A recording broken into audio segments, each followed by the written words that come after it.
조선의 창공이 원혼의 피눈물로 물들어 잿빛 같은 암흑을 드리우고 온 생명의 분노가 여러같이 치솟아 암흑의 장막을 불태울 때 원망조차 잊어버린 순결한 여린 홀령들은 신단수의 하늘에서 소리친다. 엄마, 아빠, 홍익인간의 천부인은 어디로 사라졌나요? 1950년 6월 25일 국민 전체의 안위를 책임지고 있었던 이승만은 새벽부터 전쟁 발발의 소식을 듣고 우선 자기 혼자 도망갈 생각부터 했다. 26일 아침 8시 신성모 국방장관이 방송에 나와 국군이 인민군을 물리치고 북진 중에 있다는 담화를 발표한다. 그런데 27일 새벽부터 비상국무회의가 열렸지만 이승만은 회의에 참석조차 하지 않았고 열차편으로 이미 몰래 서울을 빠져나가고 있었다. 그는 대전 도피에 관해 강요는 물론 국회의원 하물며 육군본부에까지도 알리지 않았다. 그런데 이승만은 대전에 도착하자마자 곧 특별 담화를 녹음한다. 27일 오후 9시부터 서울중앙방송국에서 전파를 타고 전 국민에게 전달되었다. 우리 국군이 용감하게 적을 물리치고 있습니다. 국민과 공무원은 정보 발표를 믿고 동요하지 마십시오. 나 대통령 본인도 서울을 떠나지 않고 국민과 함께 서울을 지키고 있습니다. 생 거짓말이었다. 이날 정은국 장교의 말만 믿은 모윤숙은 밤늦게까지 가두 선전 방송을 하고 다녔다. 이승만의 파렴치한 만행은 여기서 끝나지 않는다. 28일 새벽 2시 30분 아무 예고도 없이 한강대교를 폭파시켜버렸다. 사전 통보나 통제가 없었기에 50대 이상의 차량이 물에 빠지고 그 다리를 건너가던 시민 500여 명이 폭사하였다. 군사 전략적으로 볼 때도 이것은 터무니없는 실수였다. 서부 전선에 배치되었던 우리 국군이 퇴로를 차단당하고 와해 희생된 것이다. 이승만은 7월 1일 대전에서 또다시 도망갈 때에도 목포로 가서 부산으로 배를 타고 갔다. 경부 가도가 이미 위험하다는 판단 때문이었다. 이승만은 전 서울 시민을 서울에 가두어 놓고 자기 혼자만 살 생각을 했다. 그리고 9.28 서울 수복을 했을 때 서울에 남아 고생한 무시민들을 부역했다고 죽이고 고문하고 연좌제로 묶어놓았다. 우리는 이러한 이승만을 성스러운 통치자로 모시는 기나긴 정치사적 이념의 굴레에서 한치도 벗어나지 못하고 있다. 내가 지금 여기서 말하는 것은 움직일 수 없는 사실이다. 역사의 비극적 상황이란 모든 함수가 최악의 길을 재촉하도록 협동을 한 필연 우연의 사태이기 때문에 그 인과를 단선적으로 분석하는 것은 사태의 해결이나 반성에 크게 도움을 주지 않는다.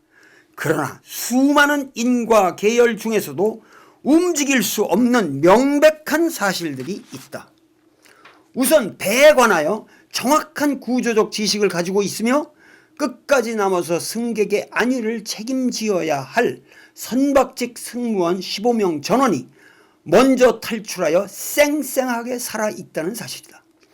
그리고 가장 비극적인 사실은 이준석 선장과 1등 항해사가 탈출하면서도 학생들에게 동요하지 말고 객실 속에서 제자리를 지킬 것을 명령하였고 그것을 계속 강요하였다는 가슴 아픈 일련의 사태에 내재한다. 모든 비극은 이 하나의 움직일 수 없는 명백한 사실로부터 연역되는 것이다. 인간은 이기적 동물이다. 위기 상황에 누구든지 나 먼저 살고 보자는 본능적 움직임은 충분히 이해될 수 있는 것이다. 그런데 이승만과 이준석의 경우 도덕적 양심을 우는치 않더라도 이러한 생존 본능의 논리조차 적용될 수가 없다. 왜냐하면 이승만의 서울 탈출이나 이준석의 세월호 탈출은 전혀 시민 승객의 탈출과 충돌을 일으키는 사태가 아니었기 때문이다.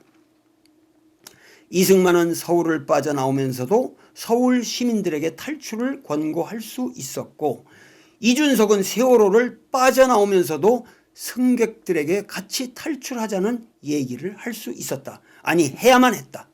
자신의 탈출이 학생들의 탈출로 인하여 저지되는 상황이 전혀 아니었기 때문이다.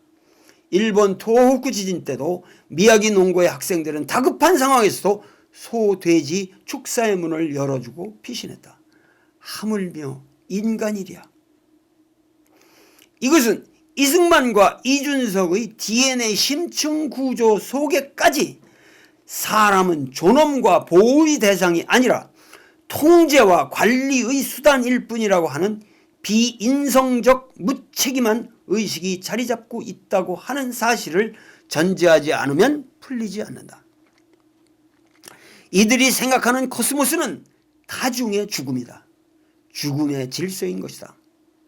이것은 우발적인 사태가 아니라 우리 민족사의 구조적 사태인 것이다. 임진왜란이 일어났을 때도 선조는 대책 없이 먼저 도망을 쳤다. 사실 왜군은 이순신에게 해로를 차단당해 보급이 끊겼기 때문에 식량이 없었고 지쳐 있었다. 서울은 한강으로 둘러싸인 천혜의 요새다. 그리고 당시 서울에는 화약이 27,000근이나 저장되어 있었다. 한강의 대형 수송배들과 지형을 활용하고 강북 강변에 군사를 배치하여 대처했더라면 왜군의 도강을 쉽사리 막을 수 있었다. 그러나 선조는 가마를 메어줄 사람도 없어 우중의 말을 타고 쫄쫄이 비 맞고 굶으면서 북상에 북상을 거듭했다. 그러면서 이승만처럼 자기가 건넌 임진강변의 건물과 배는 다 태워버렸다. 한번 생각해보라. 그가 의주까지 도망갈 때 그의 말을 이끌었던 말단관리 리마와 임난을 승리로 이끈 불세출의 영웅 이순신 장군의 두 사람의 공헌을 평가할 때 누굴 더 높게 평점했을까? 외란이 끝나고 전체 훈공을 평가하는 자리에서 선조는 이순신이 일적추의 목도 베지 못했고 일적진도 함락시키지 못했다고 생 거짓말을 하면서 외란을 토평한 것은 오로지 자기가 의주에서 요청하여 온 천병 덕분이라고 말한다. 선조의 의식 속에서는 이순신이나 외적과 피 흘리며 싸운 의병들보다 자기 말머리꾼이 더 위대한 것이다. 호성, 선무, 청란, 삼공신, 도감의궤에 의거한 것임. 지금 전 국민의 애간장을 끓게 만드는 것은 세월호가 기울기 시작한 최초의 시각으로부터 적게는 20분, 넉넉하게는 2시간 정도 충분히 사태 해결을 위한 구명 결단의 여백이 있었다는 엄연한 사실이다. 그러나 그 어느 누구도 이 최초 절명의 황금 시간에 아무런 결단을 내리지 않았다. 언론은 부정확한 보도로 사태를 흐리게 했을 뿐 아니라 모든 관련된 국가행정부서의 사람들은 혼선을 빚기만 하는 다양한 대책본부를 꾸리기만 하면서 책임을 회피하고 황금 시간을 허송했고 또 거짓말만 남발했으며 그 사건 현장에 당도한 그 어느 누구도 학생들이 애처롭게 죽어간다는 것을 이 끔찍한 사실을 목도하면서도 주체적인 판단을 내리지 못했다.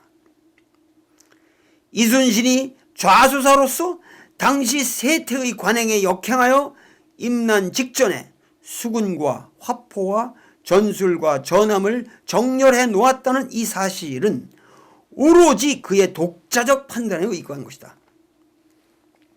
이러한 이순신에게 선조는 원균의 모함을 빌미로 종적죄를 씌워 서울로 끌어올리자마자 심한 고문을 가했다. 삼도 수군 통제사로서 5년 동안 나라를 구한 명장을 함부로 나국한 것이다. 이순신은 노량해전에서 전사할 때까지도 그 지독했던 고문의 후유증에 시달렸다. 우리 역사는 구조적으로 책임을 질 줄 아는 결단의 인물을 키우지 않았다. 호골이란 성군 문왕의 다스림이 없이도 태어난다고 맹자가 말한 그 리더십의 주인공들에게 경의를 표하지 않았다. 오로지 민중의 직감적 판단 속에서만 우리 사회의 정의는 지켜져 내려온 것이다. 이러한 사태는 현재 우리가 살고 있는 이 시대의 역사가 총체적 부실 속에서 결정권자가 부재한 상태로 표류하고 있다는 사실을 입증하고 있는 것이다. 그 총체적 부실의 주체는 다름 아닌 박근혜 정부이다.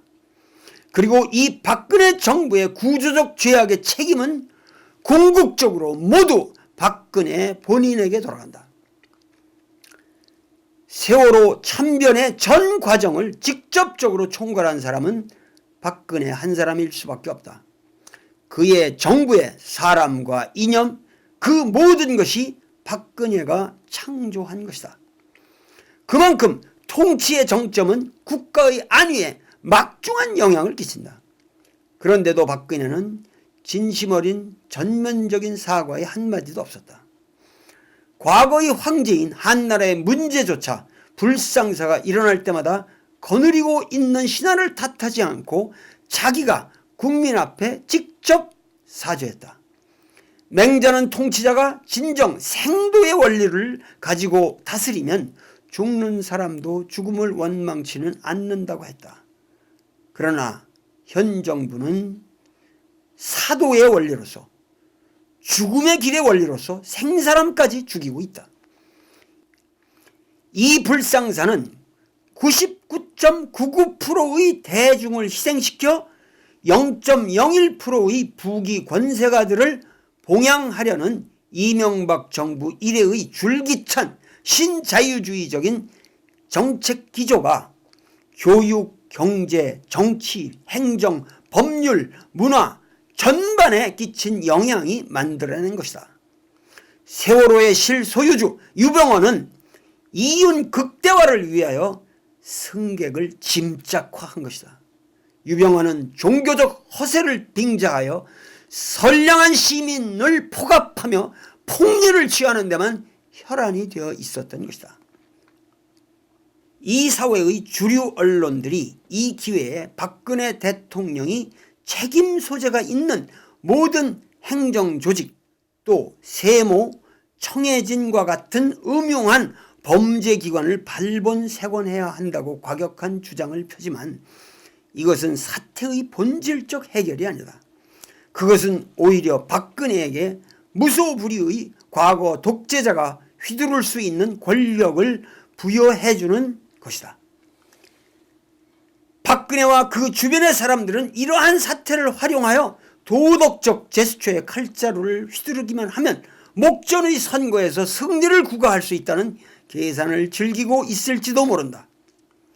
광렬적 선교사 김선일 사건 때 박근혜는 국가가 국민의 생명과 안전을 보호하지 못한다면 그건 국가가 아니며 국민 한 사람을 못 지켜낸 그러한 정부에 대하여 근본적인 회의를 갖게 되었다는 논조의 말을 한 적이 있다. 나 돌은 선포한다. 박근혜 그대의 대통령 자격이야말로 근본적인 회의의 대상이다. 그대가 설사 대통령의 직책을 맡고 있다 할지라도 그것은 본질적으로 허명이다. 그대의 대통령이라는 명분은 오로지 선거라는 합법적 절차에 의하여 정당화되는 것인데 그 정당화의 법률적 근거인 선거 자체가 불법 선거였다는 것은 이미 명백한 사실로서 만천하에 공개된 것이다. 이 땅의 종교 지도자들이 이미 그대에게 대통령 사직의 권고를 한 바 있다. 트위터상에 올라오는 어린 학생들의 문구를 보라.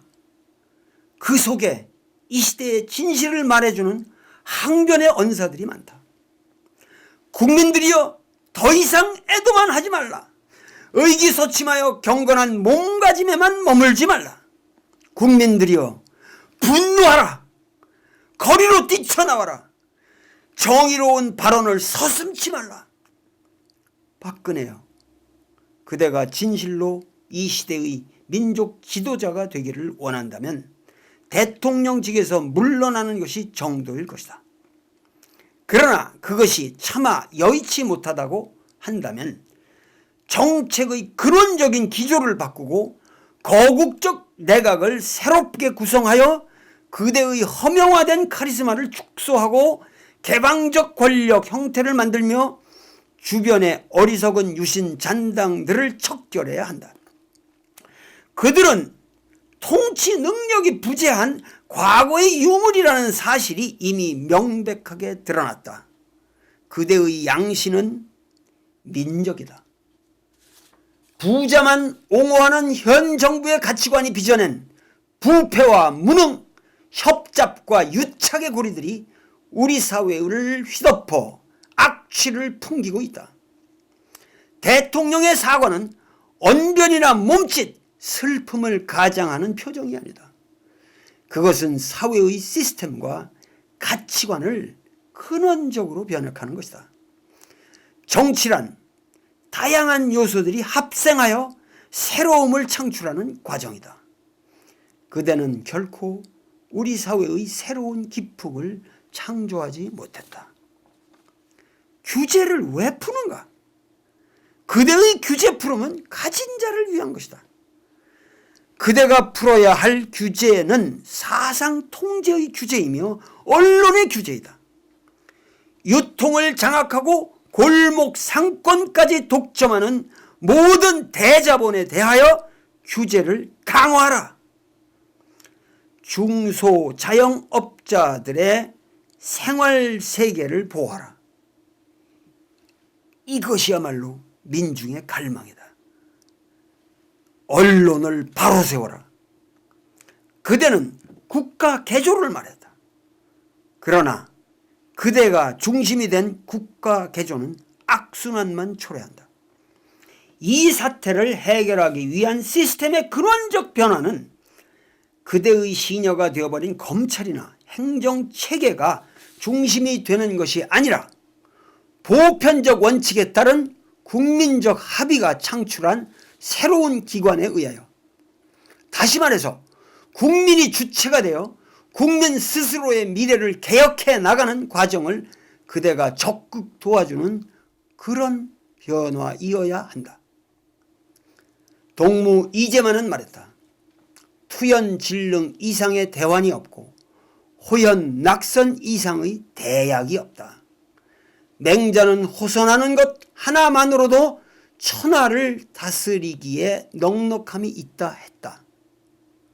호선이란 낭문고원이다. 쓴 말을 듣기를 사랑한다는 뜻이다.